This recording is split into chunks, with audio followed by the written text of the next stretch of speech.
తర్వాత ఆయన తెలుగుదేశం పార్టీలో చేరిన తర్వాత పార్టీ ప్రధాన కార్యదర్శిగా ఉండి తెలుగుదేశం పార్టీ నిర్మాణంలో పాలు పంచుకోవటం, అదేవిధంగా 89లో ఆయన కుప్పం నుంచి శాసనసభ్యులుగా ఎన్నిక కావటం, తర్వాత డిప్యూటీ ఫ్లోర్ లీడర్గా ఉండటం, అట్లాగా 95 వరకు అదొక దశ. ఇక 95 తర్వాత ఆయనే పార్టీ అధ్యక్షుడు కావటం, తర్వాత ఇప్పటి వరకు ఆ పార్టీ అధ్యక్షుడిగా కొనసాగుతాం, ఆ పార్టీని అనేక విజయాలు సాధించడంలో, అదేవిధంగా రాష్ట్ర అభివృద్ధిలో ఆయన చాలా కీలకమైనటువంటి పాత్ర పోషించడం, జాతీయ రాజకీయాల్లో కీలక పాత్ర పోషించడం, ఇదంతా ఒక దశ. 3 దశలుగా మనం చూసినప్పుడు చాలా అరుదుగా అనిపిస్తుంది దేశ రాజకీయాల్లో ఇటువంటి ఒక లీడర్కి ఇటువంటి అవకాశం రావటం, వచ్చిన అవకాశాన్ని ఆయన సద్వినియోగం చేసుకోవటం. సో మీరు చంద్రబాబు నాయుడు గారితో చాలా సన్నిహితంగా ఒక బ్యూరో చీఫ్గా, ఒక ఎడిటర్గా, అదేవిధంగా ఆయన సీఎంగా ఉన్నప్పుడు మీరు కూడా ప్రెస్ అకాడమీ చైర్మన్గా పనిచేశారు. సో మీకు అనేక అనుభవాలు ఉంటుంటాయి. సో ఆయన జీవితాన్ని 3 దశలుగా మనం మాట్లాడుకున్నాం సార్. ఆయన కాంగ్రెస్ పార్టీలో ప్రవేశం, కాంగ్రెస్ పార్టీలో 78 నుంచి 83 వరకు, దాని మీద మీ ఒపీనియన్ సార్. 78లో ఫస్ట్ టైం చంద్రగిరి నుంచి ఎలక్ట్ అయ్యాడండి ఆయన.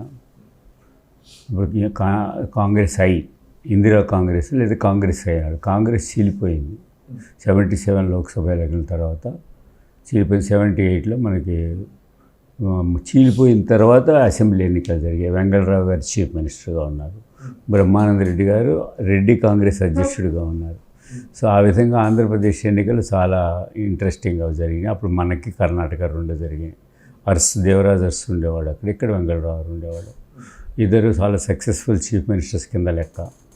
సో ఆ ఎన్నికల్లో బాగా యంగర్ జనరేషన్ వచ్చింది. పాత నాయకులు ఎక్కువ మంది రెడ్డి కాంగ్రెస్కి వెళ్ళిపోయారు. అది వెంగళరావు గారు ముఖ్యమంత్రిగా ఉండగా బ్రహ్మానంద రెడ్డి గారు కాంగ్రెస్ జాతీయ కాంగ్రెస్ అధ్యక్షుడు. ఇక్కడ ఎవరున్నారు, పివి నరసింహారావు గారు వచ్చారు. తర్వాత చెన్నారెడ్డి గారు వచ్చి జాయిన్ అయ్యారు. వాళ్ళు జనరల్గా వాళ్ళు ఎక్స్పీరియన్స్డ్ లీడర్స్ అనుకోండి. జనతా పార్టీ ఉంది, జనతా పార్టీ వేవ్ ఉంది అప్పుడు దేశంలో, సెంట్రల్లో గవర్నమెంట్ ఏర్పడింది. సో ఏ విధంగా చూసినా కూడా ఇందిరా కాంగ్రెస్కి రాష్ట్రంలో స్థానం ఉండకూడదు. ఎందుకంటే ఇక్కడ రెడ్డి కాంగ్రెస్ గవర్నమెంట్ ఉంది. వెంగళరావు గారు మంచి పేరున్న ముఖ్యమంత్రి, బ్రహ్మానంద రెడ్డి గారు జాతీయ కాంగ్రెస్ అధ్యక్షుడు, ఆయన ఇక్కడే ఈ స్టేట్కి సంబంధించిన వాడు ఒకవైపు. ఇంకోవైపు జనతా పార్టీ పెద్ద వేవ్ 77లో వచ్చింది. విజయవాడలో మేము 77 జగజనరావు వస్తుంటే గన్నవరం నుంచి కృష్ణానగర్ రోడ్డు గుంటూరు వెళ్ళిపోతుంటే అసలు రోడ్డు కిక్కిరిసిపోయింది. అంత జనతా వేవ్ వచ్చింది అనుకున్నాము. బట్ లోక్సభలో ఎట్లా అయ్యిందో 78 అసెంబ్లీ ఎలక్షన్లో కూడా జనతా పెద్ద క్రియేట్ అయింది. ఇంపాక్ట్ 60 సీట్లు గెలిచింది. కాంగ్రెస్ ఇందిరా కాంగ్రెస్ గెలిచింది. రెడ్డి కాంగ్రెస్ 30 సీట్లు గెలిచింది. తర్వాత వాళ్ళంతా కలిసిపోయారు అనుకోండి. ఈ ఇందిరా కాంగ్రెస్ క్యాండిడేట్ సెలక్షన్ యొక్క ప్రక్రియ చాలా చిత్రంగా ఎత్తుక్కోవడం అనమాట. ఎక్కడెక్కడ ఎత్తుక్కుంటారు. Youth Congress was very very dominate. అప్పుడు సంజయ్ గాంధీ ఉన్నాడు.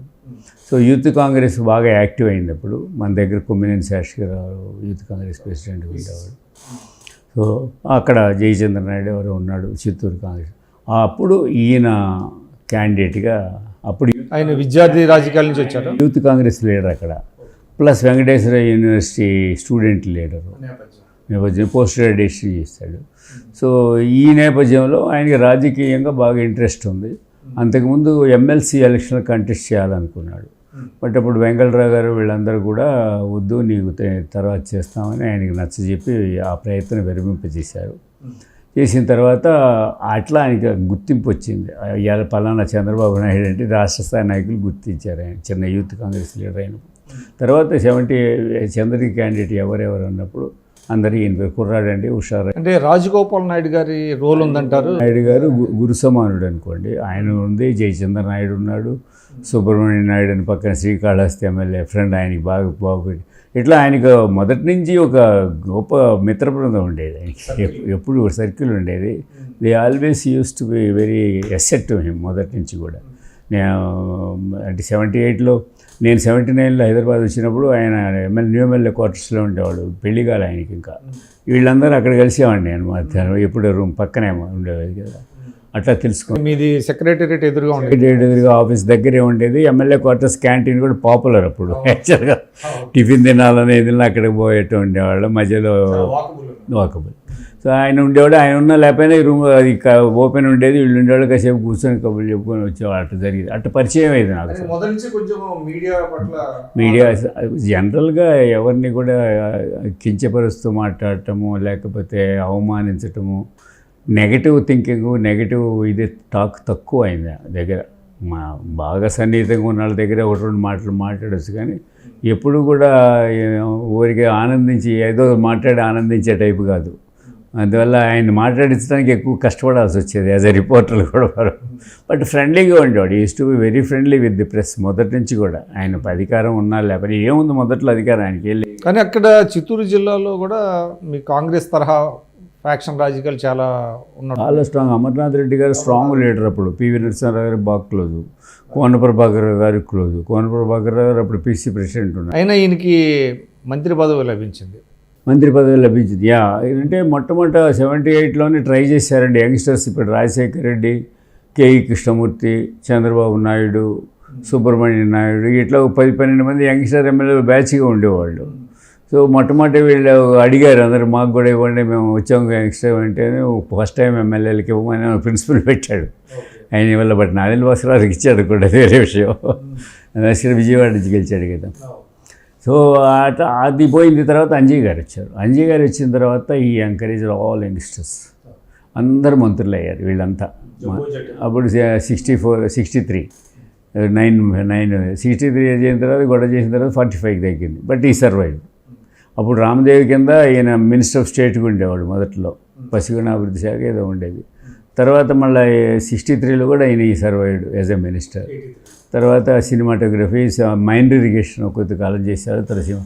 అప్పుడే ఎన్టీ రామారావు గారు దృష్టిలో పడ్డాడు ఆయన. అంటే ఎన్టీ రామారావు గారు అల్లుడు అవటం అనేది మీకు ఎలా అనిపించింది అప్పుడు? చంద్రబాబు నాయుడు గారు ముందుగానే మీకు పరిచయం కదా. అంటే వ్యక్తిగత అభిప్రాయాలు వేరే ఉంటాయి, మా బయటికి చెప్పాలి స్వగతంగా ప్రకాశంగా ఉంటాయి. అంటే మన లక్ష్మీనారాయణ గారిని ఆయన ఈజ్ ఐఏఎస్ ఆఫీసరు. వెంకటేశ్వర యూనివర్సిటీలో కూడా ఆయన ఇది ఉండేవాడు. కొంచెం సహజంగా 1 year డిఫరెన్స్లో ఉండేవాడు. ఆయనకి పిఏగా ఉండేవాడు. బ్యూరో ఆఫ్ ఎకనామిక్స్లో ఎంప్లాయీ ఆయన, ఆఫీసర్ ఆయన. గ్రూప్ ఉండేది ఉండేది. సో వాళ్ళంతా పార్టిసిపేట్ చేశారు అందులో. పెళ్లి చూపులకు కానీ, చెన్నై వాళ్ళ చిత్తూరు వాళ్ళు 3-4 కలిసి కారు వేసుకొని పోయి చూశారు. ఇక్కడ మొట్టమొదటి ఇంటికి పిలిచినట్టున్నాడు ఆయన.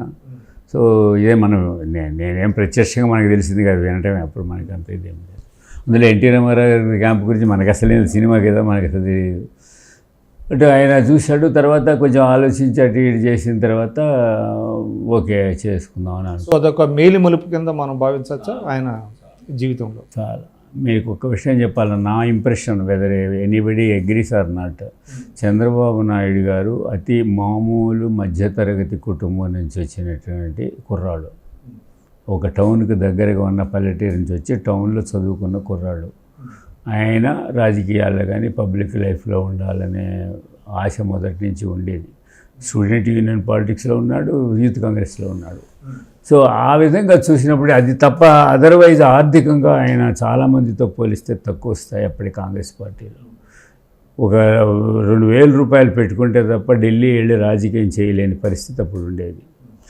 ఎమ్మెల్యేల్లో చాలామంది రెడ్డి కాంగ్రెస్ నుంచి వచ్చిన వాళ్ళు, వీళ్ళంతా కొంత డబ్బు ఉన్నవాళ్ళు.